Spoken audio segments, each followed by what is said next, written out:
இந்த வனாந்தரத்துக்கு வந்து போராடி ஜெபிக்கிறவர்களை பரிசுத்த ஆவியானவர் தம்முடைய வல்லமையினால் நிரப்புகிறார். கர்த்தர் அவர்களை வல்லமையாய் பயன்படுத்துற நேரம் வனாந்தரத்துக்கு வராதவங்க சும்மா நைஸா போய் ஆண்டவர்கிட்ட கேட்கிற அந்த வரத்தை எனக்கு தாங்களே, இந்த அபிஷேகத்தை எனக்கு தாங்களே, தம்பி தங்கச்சி அப்பா மாரே அம்மா மாரே தயவா சொல்றத கேட்டுக்கொள்ளுங்க. நீங்க வனாந்தரத்துக்கு போனாதான் அது உங்களுக்கு கிடைக்கும். நீங்க இயேசு பரிசுத்த ஆவியின் பலத்தால் இடைக்கட்டப்பட்டார். ஆகவே முதலாவது அறிந்து கொள்ளுங்கள், பரிசுத்த ஆவியிலே நிரப்பப்படுகிறது போதாது. அது முதலாவது படி. ஞானஸ்தானம் எடுக்கிறது, பரிசுத்த ஆவியின் அபிஷேகத்தை பெறுறது முதலாவது படி. அங்க ஒன்றுமே நடக்காது. சின்ன சின்ன அற்புதம் நடக்கும். தலையிடி போகும், காய்ச்சல் போகும்.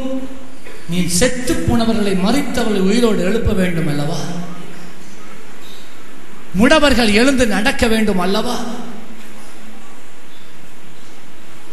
கட்டிகள் உங்களுக்கு முன்பதாய் கரைந்து போக வேண்டும் அல்லவா? பிசாசுகள் ஓடி போக வேண்டும் அல்லவா? எது வழி? பரிசுத்த ஆவியின் அபிஷேகம், பரிசுத்த ஆவியின் வல்லமை உனக்கு தேவையாகிறது. அதை பெற்றுக்கொள்ள உங்களுடைய கையில தான் இருக்கு. எல்லாரையும் ஆண்டவர் பயன்படுத்துற நேரம் உங்களுக்கு ஆசை, என்னையும் கர்த்தர் பயன்படுத்த வேண்டும். ஆண்டவர் உங்களை பயன்படுத்துவாரா? நிச்சயமாய் பயன்படுத்துவார். எப்படி? வனாந்தரத்துக்கு போய் வந்தார். வனாந்தரத்துக்கு போய் வந்தார். இயேசுவை பாருங்க. இயேசு 40 நாள் வனாந்தரத்தில் இருந்து வரும்போது எப்படி வருகிறார் சொல்லுங்க? எப்படி வருகிறார்? சபையே ஆவியானவருடைய, அதை சொல்ல மறக்க வேண்டாம். சும்மா பலன் அல்ல. என்ன பலம்? ஆவியானவருடைய பலம். ஆவியானவருடைய பலத்தினாலே கலிலேயாவுக்கு திரும்புகிறார். அவருடைய சொந்த தேசத்துக்கு திரும்புகிறார். இப்ப என்ன நடக்கிறது தெரியுமா? வல்லமையா அவர் போகிற வண்ணமாக அவர் 4ஆம் அதிகாரம் 16, 17, 18, 19 வசனத்தை வாசிச்சு பாருங்க. வல்லமையா போகிறபடி அவர் தேவனுடைய தேவாலயத்துக்கு போகிறார். தேவாலயத்துக்கு போய் இருக்கிற நேரத்தில் யாரோ ஒருவர் அவரை கூப்பிட்டு சொல்லுகிறார், ஏசாயாவின் புத்தகத்தை எடுத்து சொல்லுகிறார், இதை நீங்கள் வாசியுங்கள். தேவனுடைய ஆலயத்தில் யாராகிலும் ஒருவர் வாசிப்பார், வாசியுங்கள். அப்ப என்ன செய்கிறான் அவர்? ஜேசுவாமி சரியாக எடுத்து தன்னை குறித்து ஏசாயா தீர்க்கதரிசினால் உரைக்கப்பட்ட அந்த தீர்க்க தரிசனம், ஏசாயா 60ஆம் அதிகாரம் முதல் வசனங்களை பார்த்தீங்கன்னா அவரை குறித்து எழுதப்பட்டிருக்கிறது. மேசியா இயேசு இந்த பூமியிலே வந்து என்ன செய்வார் என்ற பகுதியை அவர் திறந்து, அப்பொழுது ஏசாயா தீர்க்கதரிசியின் புஸ்தகம் அவரிடத்தில் கொடுக்கப்பட்டது. அவர் புஸ்தகத்தை விரித்த போது சொன்னார், கர்த்தருடைய ஆவியானவர் என் மேல் இருக்கிறார். இன்றைக்கு ஜெபிக்காதவங்க என்ன சொல்றாங்க? தலைக்கு மேல கையை வச்சுட்டு கர்த்தருடைய ஆவியானவர் என் மேல் இருக்கிறார். ஓ ஊற்றத்தாய், உனக்குள்ள எவ்வளவு தான் கையில ஒரு சிலுவையை தூக்கி தலையில வச்சுக்கொண்டு ஆவியானவர் இருக்கிறார் என்று சொன்னாலும் உனக்கு தெரியும் எவ்வளவு இருக்கிறார். இன்று உங்களுக்குள்ளே எவ்வளவு இருக்கிறார்? இயேசுவுக்குள்ளே அன்றைக்கு பலமாய் இருந்தார். ஆவியானவர் பலத்தோடு வந்து இருந்தார். ஊற்றாய் அல்ல, அவருக்குள்ளே நதியாய் இருந்தார்.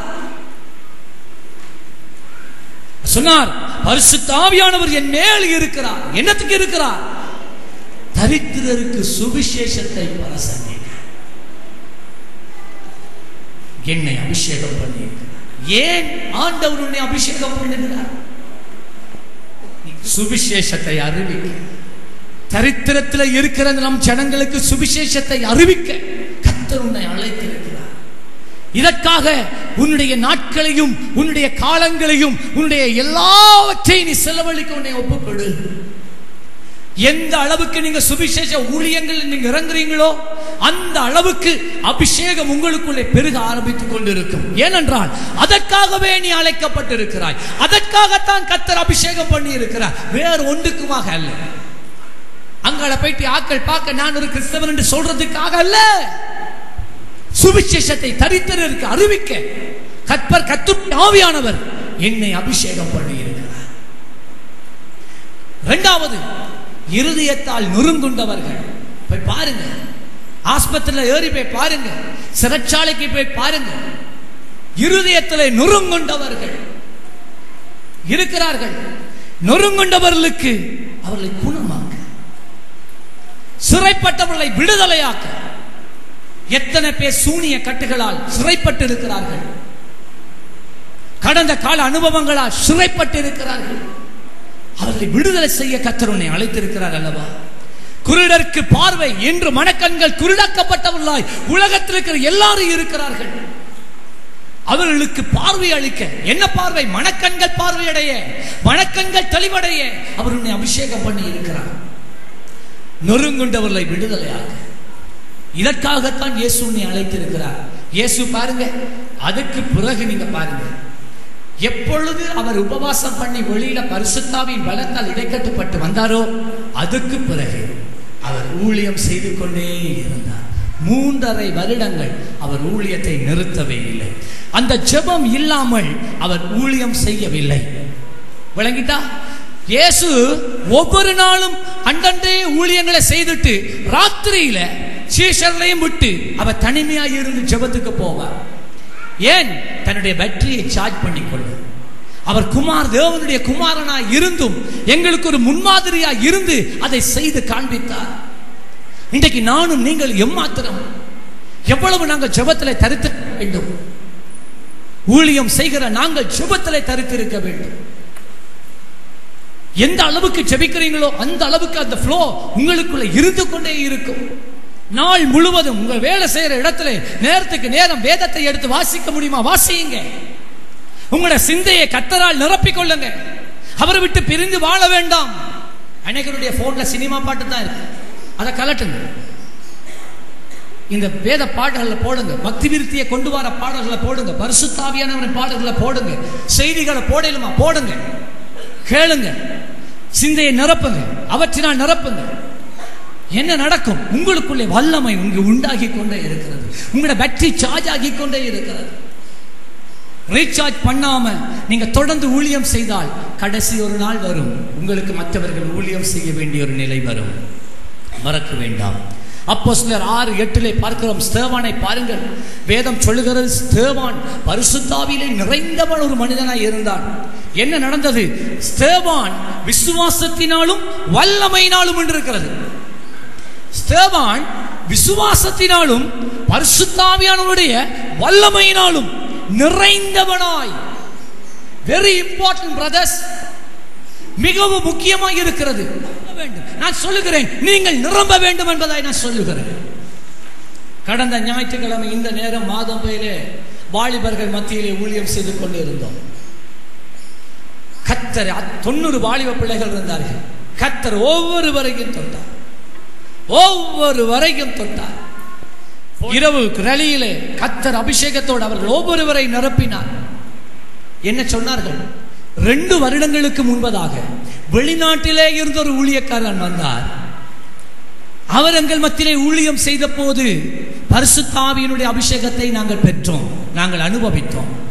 2 வருடங்களுக்கு பிறகு இப்பொழுதுதான் அடுத்த விசை நாங்கள் பரிசுத்த ஆவியின் பிரசன்னத்தின் அபிஷேகத்தை எங்கள் வாழ்க்கையிலே நாங்கள் அடைந்தோம், நாங்கள் கண்டோம், நாங்கள் அனுபவித்தோம் என்று சொன்னார்கள். கரங்களை தட்டி இயேசுவுக்கு நன்றி சொல்லுங்க, நன்றி சொல்லுங்க. இன்றைக்கு சபைகளிலே ஆராதனை நடக்கிறது, பரிசுத்த ஆவியானவரை குறித்து பேசுகிறோம். வல்லமை இல்லை, அபிஷேகம் இல்லை, பரிசுத்த ஆவியானுடைய பிரசன்னம் இல்லை. எவர்கள் தங்களை ஒப்புக் கொடுக்கிறார்களோ, எவர்கள் பரிசுத்த ஆவியின் வல்லமையினால் நிறையப்படுகிறார்களோ அவர்களை கொண்டு இந்த தேசத்தில் இருக்கிற அநேக வாலிபர்களை கர்த்தர் மீண்டும் கொழுந்து விட்டு எரிய பண்ணுவார். கரங்களை தட்டி இயேசுவுக்கு நன்றி சொல்லுங்க. கர்த்தர் உன்னை தேடுகிறார், கர்த்தர் உன்னை தேடுகிறார். சீயோனே, இந்த சீயோனை கர்த்தர் இந்த தேசத்தை சந்திக்கும்படி, தேசத்தில் இருக்கிற வாலிபர்களை தொடும்படி இங்கு நடத்தி கொண்டிருக்கிறார்.